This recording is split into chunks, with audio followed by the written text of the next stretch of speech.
Second half, yes, Detroit went for it and didn't get it 5 consecutive times. Part of the reason why was this Philadelphia defense. It was a concerted effort for disruption in the middle of the pocket and to throw Jared Goff timing out in this play action pass. The game remains close. It's 16-9. This is 3rd and 8. Rock Ya-Sin covered for PI. No one else has to say it. I'll say it. That's just an awful call. Awful. Mason Kelce said it was awful at dinner. Yeah. All right, well, So bad. there you go. That's an interesting perspective. But this Philadelphia Eagle team that are the reigning champions that is facing such a loaded schedule, they are 8-2, and by virtue of their win earlier this season over the Rams, who are also 8-2, they are in pole position for the 1 seed. Lions now fall out of the grid for the moment, but clearly they're a team who will be heard from down the line. All right, Swag, I want to start with you on this Lions-Eagles game. It was my contention that the 4 teams we saw play yesterday are the class of the NFC, Detroit and Philly, Seattle and LA, which we'll get to in a moment. I'm really out on a limb here. But in terms of Philly's offense, people are going to talk about it, all this scrutiny, this, that, and the other thing. This defense is not talked about, in my estimation, nearly enough, and they could carry them, and they did last night. How good is that unit for Philly? Phenomenal. And the difference that Nakobe Dean makes for this team being back has been absolutely amazing. RC has marveled with Cooper DeJean's play.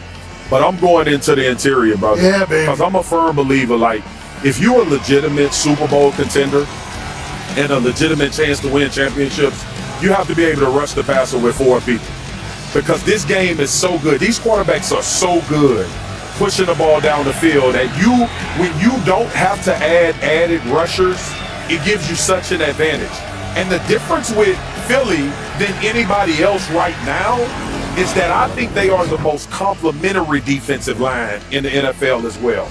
And what I mean is, this for our old football aficionados.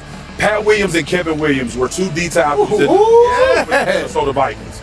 And Pat was kind of that clogger in the middle, big-time run guy, and Kevin would just be able to freely flow and get after the quarterback. They got that with Jalen Carter and Jordan Davis. And the other part of that is when you bring in Jalen Phillips, who now is getting one-on-ones because Jalen Carter is still respected by offensive coordinators. Oh, yeah. They got to figure out a way to take care of him. It has started to cause a tremendous amount of problems for scheme. And then the secondary is playing well. I'll leave that to RC. I have a crush on Philadelphia's D-line, bro. Yeah. And it's because they're not selfish, and I'll explain that as we go. It's because they can all win one-on-ones. Every last man, when they get the one-on-one, they are starting to exploit it. Yep. And I think now in the NFL, like as we look at teams and we try to identify units that can carry you and things that you can do to have an advantage, I think right now the Philadelphia Eagles defensive line is the best unit in the league based on how they're playing right now. Now that's hard for me to say because I love Seattle.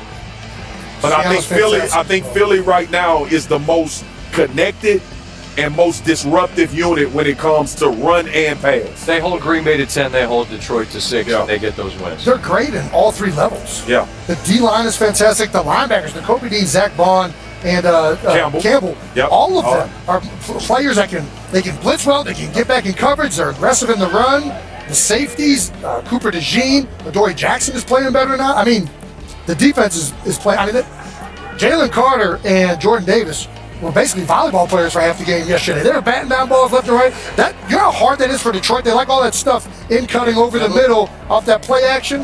That throws them all on the river. The game plan specific that Vic Fangio, it was a point of emphasis in practice. I haven't talked to anybody. Get your hands up. Yeah. Well, and it took away a lot from Detroit. Now, as great as Philadelphia's defense was, it seemed that the defenses of both the Rams and the Seahawks were both on display in a game against high-flying offenses, and you guys know how this goes.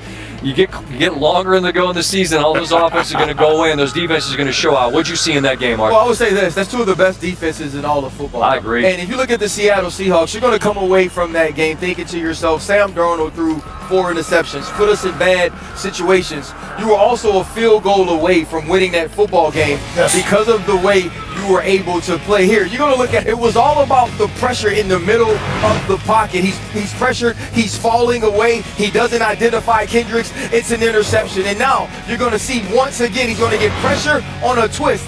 Now outside, Jacoby Durant can now sit on the out route. This is cover 4. That's supposed to be the weakness of the defense. But when you know you're going to get pressure, you don't have to get pushed up the field. And now you're going to get pressure in his face one more time. He's not paying attention to a 2-man under. He has to bend in front of that safety. Kendricks with another interception.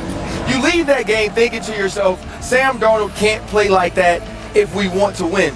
That's actually not true because you almost did. So now it's how much confidence in him do you have as you go forward that he will correct these mistakes? Because the team I saw playing for both Seattle and Los Angeles can win a Super Bowl championship. I couldn't believe that clock stopped at 1 in Los Angeles for that 61-yard attempt. Just a little bit short and to the right. Those are 2 excellent football teams. I think we saw 4 heavyweights for sure in the NFC and that one. Let's bring Adam Schefter back in for some injury news on the NFC side. And Adam, we're talking so much about this Philadelphia defense, but significant news on the offensive side of the ball there.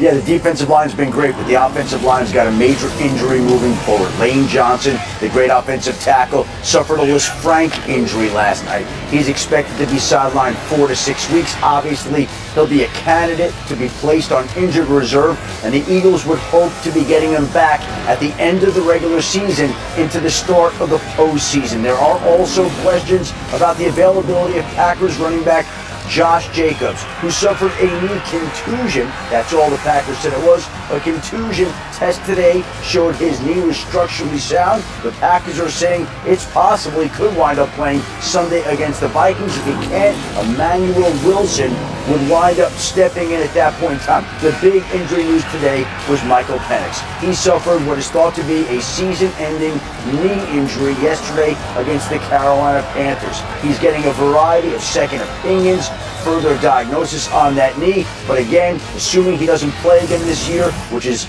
the prevailing thought, that would be the 5th year in the last 8 seasons that an injury has ended his football season. And keep in mind, Scott, the Los Angeles Rams traded for the Falcons' first-round draft pick in the draft last year. So they currently hold the Falcons' first pick, which right now would be scheduled to be the 8th overall pick as the Falcons prepare to start Kirk Cousins the rest of the season. Right, and that Cousins' situation is its own story, obviously, and all the money that they owe him, but he'll apparently get some runway here at the end of the season. Adam, thank you very much for the time and